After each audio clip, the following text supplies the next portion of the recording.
You've been on a panel discussion this morning. Could you tell us a bit more about that? So the panel that we were hosting this morning with a few local entrepreneurs was about the investment to exit journey for founders in Wales. So having built and scaled a company in Wales and then exited a few years ago, it was an opportunity for me to share some of the insights from that. And tell us a bit more about Critical Cloud, because you've launched something today, haven't you?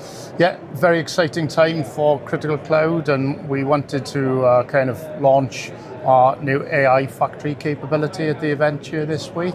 So the AI factory is a platform that gives small and medium-sized businesses the opportunity to take an AI proof of concept from idea into production in a very short space of time. I think the sort of businesses that we see that would really benefit a small and medium enterprise, that's the sort of market that we're focused at. How important is collaboration in your business, whether that's with academia, other parts of industry, startups or government? So I think it's really essential to embed yourself in an ecosystem and work with a variety of different organizations, not just customers and direct partners, but facilitators of that environment, community builders inside that environment to really grow a business. If you could give one piece of advice to someone looking to start or grow a career in tech, what would it be?